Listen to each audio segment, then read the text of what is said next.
I found out my husband was cheating on me the same night I was defending him. That detail still burns. Everyone else had already gone to bed when my phone buzzed on the kitchen counter. I wasn't snooping. I wasn't suspicious. I was tired, barefoot, and halfway through cleaning up after a family dinner I never wanted to host in the first place. The message wasn't meant for me. A photo loaded slowly, pixel by pixel, like my brain was giving me time to stop it.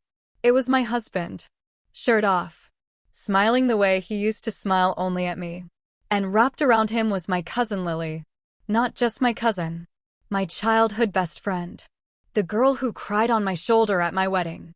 The same woman who sat across from me at dinner 3 hours earlier, laughing, drinking my wine, calling me lucky. I didn't scream. I didn't cry. I sat down on the cold tile floor and felt something inside me shut off completely. When my husband walked in moments later, he was humming. Relaxed. Careless. He asked me why I was still awake. I looked at his face and realized something terrifying. He thought he was safe. Over the next few days, I watched him closely. The secret phone calls. The sudden gym sessions. The way he avoided my eyes, but kissed my forehead like a performance. Lily played her role too. Innocent texts. Family emojis. Acting like blood meant loyalty. They weren't just cheating. They were mocking me. And the worst part? Everyone trusted them. My family loved Lily. My friends adored my husband. If I exposed them now, I'd look emotional, bitter, unstable. So I smiled. I cooked his favorite meals. I hugged my cousin tighter. I let them believe they were smarter than me. Because revenge isn't loud at the beginning. It's quiet, patient, strategic. And while they were busy betraying me in secret, I was already planning the moment that would destroy them both in public. They just didn't know yet. But they were about to. What they didn't realize was that the evidence I collected next would make it impossible for either of them to lie their way out. The first rule I gave myself was simple. Never react where they could see it. I turned into the version of a wife no one suspects. Calm. Supportive. Almost invisible. I stopped asking questions and started listening instead. People always confess more when they think you trust them. My husband began slipping up within days. He left his laptop open one morning while rushing to work, confident I would never check it. I didn't touch it right away. I made coffee. I fed the dog. I waited until my hands stopped shaking. Then I sat down and saw the calendar invites he forgot to delete. Lunch meetings that weren't with coworkers. Hotel confirmations sent to a personal email. Locations that matched Lily's schedule perfectly. Still, I needed more. Lily was careful. But she had one weakness. She loved attention. She posted constantly, thinking no one noticed patterns. A reflection in a mirror. A shadow in the background. A familiar couch I had sat on 100 times during family holidays. Their affair was hiding in plain sight. I started saving everything. Screenshots. Dates. Times. I backed it up twice, once online and once on a flash drive I hid inside an old cookbook he never opened. Each piece felt like laying another brick in a wall they would eventually crash into. Meanwhile, they grew bolder. Lily invited me for coffee and asked how my marriage was going. She looked me straight in the eyes while asking, her voice sweet, her smile rehearsed. I realized then that this wasn't just betrayal. It was a game to her. I played along. I told her things were great. I thanked her for always being such a supportive cousin. I watched guilt flicker across her face for half a second before disappearing. That told me everything. At home, my husband suggested a weekend getaway. Just the two of us. He said we needed to reconnect. I almost laughed at the irony. He thought romance would erase evidence. Instead, it gave me opportunity. While he packed, I planted the final seed. One small action that would make sure when the truth came out, neither of them could escape it. They still believed I was clueless. They still believed they were in control. And that false confidence was about to cost them everything. What I uncovered during that weekend trip would turn their secret affair into a ticking time bomb. The moment I realized they had underestimated me, I stopped feeling afraid. The weekend trip was supposed to fix our marriage. That was the story my husband sold to everyone. A cozy cabin. No distractions. Just us. What he did not know was that I had already synced his car system to my phone months earlier, back when trust still existed. Halfway through the drive, his dashboard lit up with a notification he forgot to silence. Lily's name. My heart did not race. My hands did not tremble. I memorized everything. The time. The location ping. The fact that he declined the call instead of answering it. That told me this trip was never about reconnecting. It was about controlling damage. At the cabin, he showered first. That was my window. His second phone was hidden exactly where guilty people always hide things. Buried deep in a sock, zipped inside his travel bag. He thought I would never look there because I trusted him. He was wrong. I did not read everything. I did not need to. Photos. Voice notes. Plans. Jokes about how clueless I was. Messages about family gatherings where they laughed about sitting next to me like nothing was happening. That was the moment something inside me hardened. I copied what mattered. Dates that overlapped with holidays. Messages sent while I was grieving my father. Proof that this was not a mistake. It was a long-term choice. When he came back into the room, I was sitting on the bed, smiling.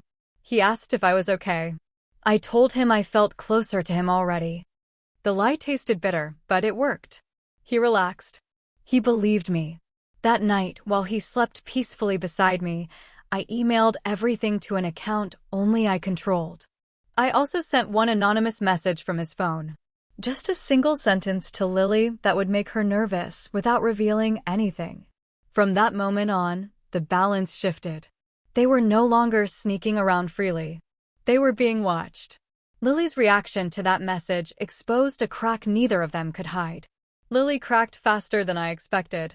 The morning after we returned from the trip, my phone started lighting up. Not messages to me. Messages about me. Family group chats suddenly active. Side conversations. Concern disguised as curiosity.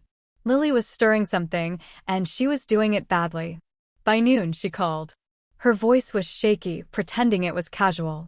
She asked if everything was okay between me and my husband. Said she had a weird feeling and just wanted to check in. That was when I knew the anonymous message had done its job. Fear makes people sloppy. I reassured her. Told her I appreciated her concern.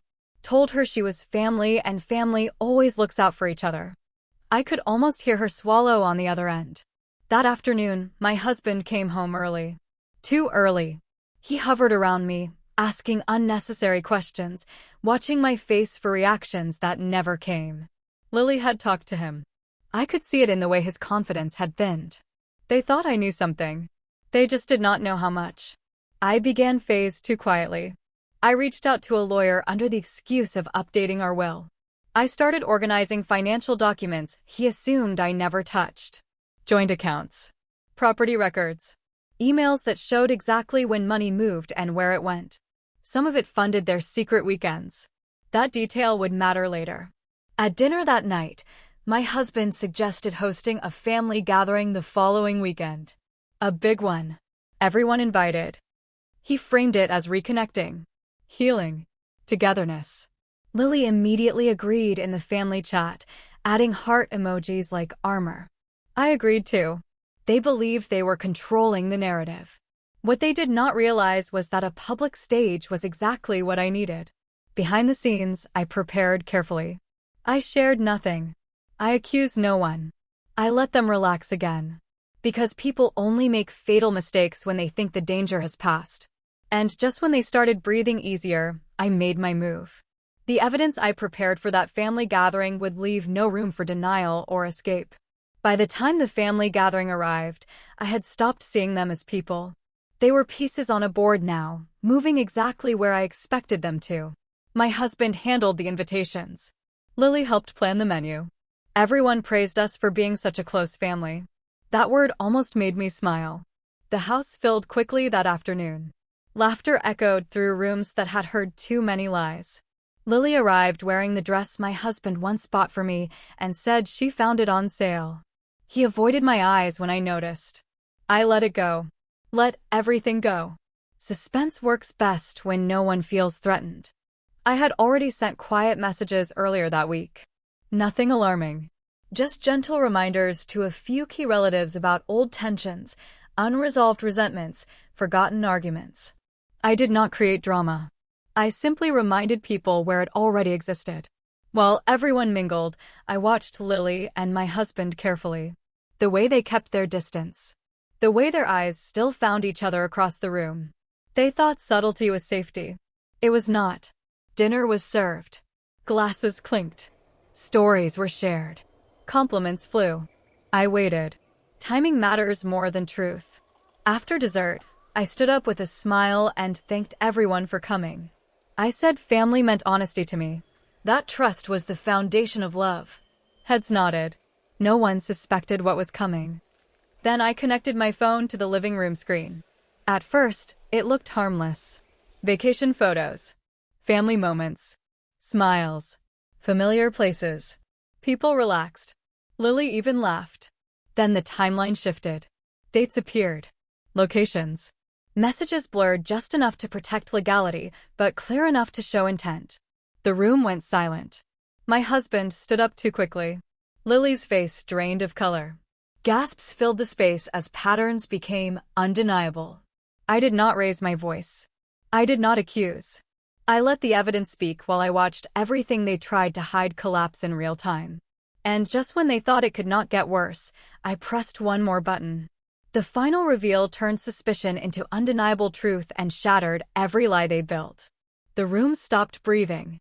What appeared next on the screen was not dramatic at first. Just a financial summary. Clean. Organized. Names and dates aligned with ruthless clarity. I watched confusion ripple across faces as numbers replaced emotions. Then realization hit. Payments. Hotel charges. Gift purchases. All traced back to our joint account. Money meant for our home. Our future. Used to fund their secret life. A low murmur spread through the room as people began connecting dots they never wanted to see. My husband tried to speak. His mouth opened, but no sound came out. Lily stepped back like the floor had shifted under her feet. She looked around, searching for support that was no longer there. I calmly scrolled further. Email confirmations followed. Timestamps matched birthdays. Anniversaries. The night my father was buried. Someone covered their mouth. Someone else whispered my name like a prayer. Still, I said nothing. Because the most devastating moment was not the affair. It was the betrayal layered inside it. The final file opened automatically. A voice recording filled the room. Clear. Familiar. My husband laughing. Lily laughing with him. Joking about how easy it was to lie to me. About how I would never leave. About how family always forgives. That laughter died instantly. My husband lunged toward the screen, too late. Lily started crying, shaking her head, trying to explain without words. No one listened. There was nothing left to interpret. I finally spoke then, calmly, steadily. I said I wanted honesty, not excuses. I said I wanted accountability, not apologies. I said I had already filed the paperwork that morning. Divorce. The misuse of funds mattered more than the affair. It always does. Lily lost her job the same afternoon when a conflict of interest complaint reached her supervisor. They called me together that evening. Begging sounds different when pride is gone. They asked me to fix it. To clarify. To tell people it was a misunderstanding. They still believed I owed them protection. I hung up without responding. Because the final step of my revenge was not about punishment. It was about absence. I packed a bag and left the house that night, taking only what belonged to me. Legally. Emotionally. Permanently. They lost more than their secrets. They lost access to me. But the last truth I revealed ensured neither of them would ever recover. I told the truth one last time a week later. Not loudly. Not publicly. I did it the way real damage lasts the longest. Through paperwork, sealed envelopes, and calm conversations where no one could accuse me of acting on emotion. The divorce filing went through faster than my husband expected. He had assumed I would hesitate. He forgot I had already mourned the marriage while still living inside it. The evidence I submitted ensured there were no negotiations, no delays, no chance for him to rewrite history. Lily tried to reach out again. This time through relatives.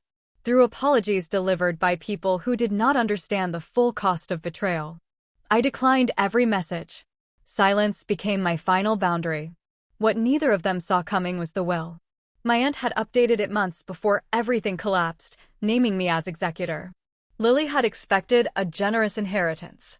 Instead, her access was frozen pending investigation of financial misconduct connected to my husband. Nothing illegal on my part.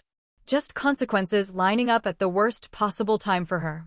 Family loyalty shifted quietly. Invitations stopped. Names were spoken less often. They were not banished dramatically. They were simply removed from relevance. That is how real endings happen. Months later, I stood in a new apartment overlooking a city that did not know my past. I felt lighter than I had in years. Not because I won, but because I no longer carried what was never mine to begin with. My husband lost his marriage, his reputation, and the illusion that he was untouchable.